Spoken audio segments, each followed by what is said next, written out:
Morning, everyone. This is Michelle Needham, social worker with the Cognitive Care Network here at the KU Alzheimer's Disease Center. We're going to start today with talking about the right questions. So if you're an individual that has been diagnosed with mild cognitive impairment or some early dementia, very important that we start thinking about questions. The understanding of not only diagnosis, but changes are the pathway to really navigating them.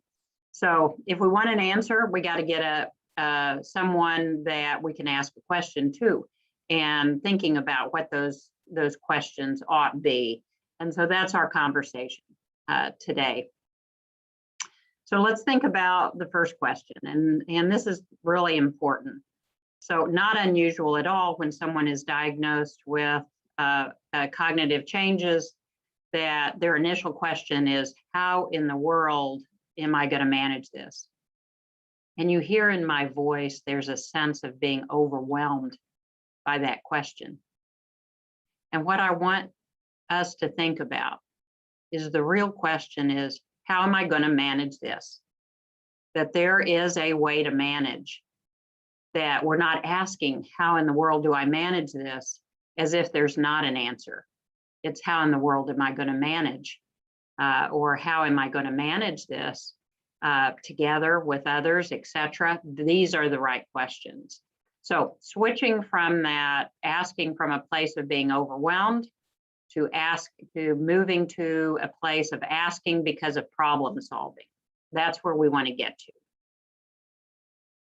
So just like anything else, there's a set of questions that help us understand not only our own reaction, not only other people's reaction to new diagnosis, but also how we move forward. What is the path? What is the strongest path in moving forward once this diagnosis is received? So let's talk about the what. We want to understand what type of dementia. So for any of you who have been told simply that you have a dementia, that of course is an umbrella term. It's not a specific diagnosis, and it's important to find out what type of dementia it is. Now, there are times that the answer to that might be murky. That's okay. The providers can explain what they think and what the most likely culprit is, but it helps you because the course of the different dementias are different. What it affects in the brain, in what order, and at what pace, all of that is important. And so those are the kinds of questions that you need to understand. Again, not from a place of powerlessness, but from a place of being empowered. You are preparing to tackle this. And so to do that, you've got to know what type. What does the testing really mean? Sometimes people will get discouraged by something like a screening test used, like the MMSE, when you get asked questions like, who's the president, what day is it, and where are you, those kind of questions. Serial 7, spell world backwards, all those kind of things. People can get discouraged, or they can dismiss them and say, gosh, I don't have any problem, I got them all right. Neither of that is exactly correct. So really understanding the tests, whatever they are, whether they're verbal tests, written tests, whether they're brain scans, but really understanding what the testing means. What is affected? So you know that in the early part of a Alzheimer's disease, for example, what's one thing that's primarily affected and most significantly affected is just short-term memory. And so figuring out how to compensate for that becomes the answer. So what I'm saying to you is not only is the diagnosis useful, but what exactly is going on in the brain, what parts are affected. Again, that's the only way we're going to come up with a strategy to overcome that barrier. We want you to live well, independently, and joyfully. And to do that, you've got to understand what those challenges are, and let's navigate what those possible answers might be to deal with them. Could other things be contributing? And often the answer is yes. Maybe it's depression, maybe it's some sort of infection process, maybe it is a recent move or stress. But to understand that for yourself, could other things be making it worse? So even if the baseline is mild cognitive impairment, early Alzheimer's, or something else, there are things that can make those memory problems worse, and that might be remittable. And so we need to understand that. Understanding what the medications do. Sometimes people will talk about being discouraged that they're taking something like Aricept and they're not seeing improvement. And of course, that's not what the medicine is touted to do. There are times in very rare situations where people actually express that there's improvement on these medicines. But the medicines aren't made to improve, they're made to slow down functional loss. And we want that to be as slow as possible. These are, for the most part, slow diseases, which is wonderful. So there are anything we can do to slow down the functional impact we want to do. So understand what the medicines do, understand what you can expect from them are important conversations. You are the driver here. You need to be making these decisions along with your provider.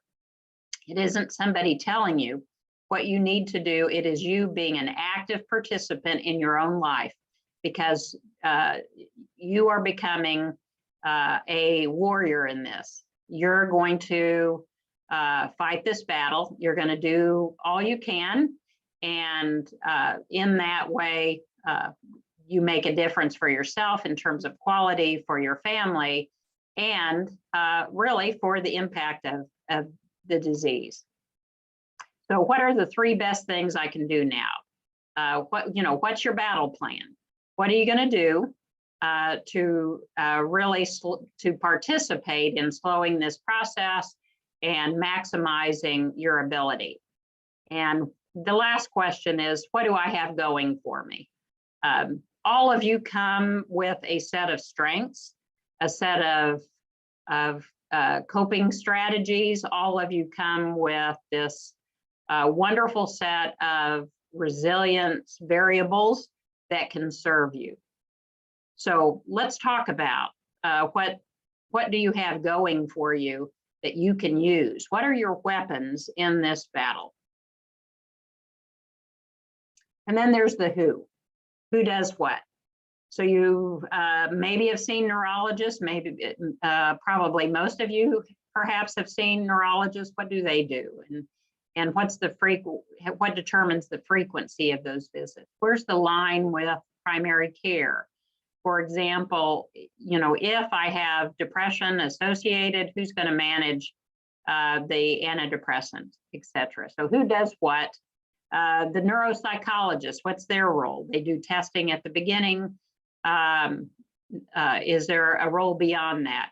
And then psychiatry, is there a place for psychiatry? Sometimes there is, sometimes that's not needed, but understanding what each of those specialists do. So as we craft a wellness plan to keep you as well as possible, who's going to do what? And then how is that coordination going to happen?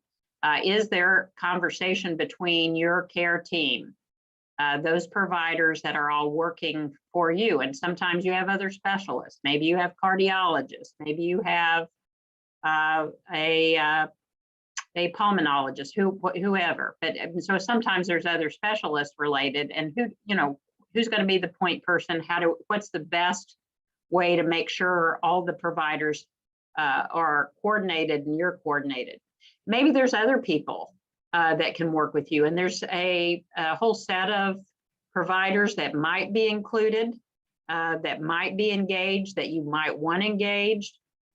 So there's speech and occupational therapy, and they often work with individuals just with memory tips and some of the compensatory skills.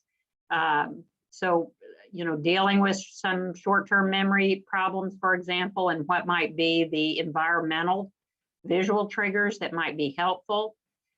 Counselors sometimes, not uncommon to have depression. That's in fact pretty common. And of course, we don't want that to remain. We want that to remit. We want to help you through that.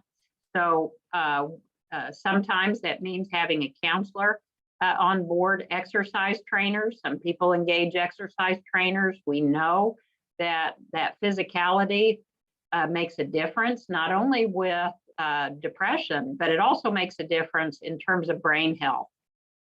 And so being physically active to the best of your health, that your health allows, is important. So some people engage exercise trainers. Dietitians. Eating right makes a difference. Again, we're talking about supporting brain health. And a cardiac healthy diet is important for brain health. And so some people engage dietitians. What can they change? Are there small things or large things that can be changed to support, again, wellness? And then the pharmacy. And pharmacy can be engaged on all kinds of levels. Sometimes they have good feedback for us related to interactions with over-the-counter medication, for example. There's some over-the-counter medications that should not be taken. For example, there are all kinds of pill boxes and alarms and even prepackaged medicine now that can help with remembering to take your medication. If that's one of the things, if taking medication is new to you, and we all struggle a bit with remember to take new medication, and that might be some of the implication for short-term memory problems. So pharmacy can play a role for some of you. So really looking at all of those pieces. And then the role of the support team. And support team may include people in your informal world. It's not about care. You don't need any care. What you do need is support, and we need to tackle this as we would any other problem, and that is as a community. So then there's the how. So when you think of those issues that you have some challenge with, I want you to take notes. I want you to say, here's what I have problems remembering or doing. And not because you're going to beat yourself up. That doesn't serve any purpose. It is figuring out how are we going to compensate that so that you keep walking down the road again, doing well. So how could I, for example, manage misplacing things? And that might be, organizational strategies in your home.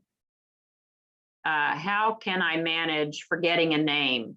And that might be, your spouse or your friend becoming your wingman. And by that, when they run into someone, when the two of you are running into someone, your wingman says, well, hey, Betty, and make sure they integrate the name immediately so that clues you. Or if you're by yourself, likely you have a whole set of ways that you can talk with people without using a name. Gosh, I haven't seen you for a while. It's so good to see you. We don't need to always use a name. The point is that I do not want you to beat yourself up for it. And I don't want your mind to linger on, oh my gosh, I couldn't remember. I want you to pat yourself on the back because you have some strategies to compensate for that. How can I manage not sleeping? What is that about? And maybe that's not being as engaged as much as you could be during the day. Maybe that's depression and worry, etc. All I'm saying is, let's list the things that you struggle with, and then let's come up with compensatory measures to manage it. So just as surely as we would any other situation, we can overcome these barriers. And then lastly, the question is why? And let me say this, and I want you to hear me. You are important. You are important to a set of people. You have something to offer, and you're going to keep having something to offer. I do not want you to give up. I want you to stay in the game. There's a lot of people cheering you on. And so let's keep at it. Take good care. If there are questions that come up following this conversation, do not hesitate to reach out. There are those of us who are certainly willing to talk to you about your questions. Be a warrior. You hang in there.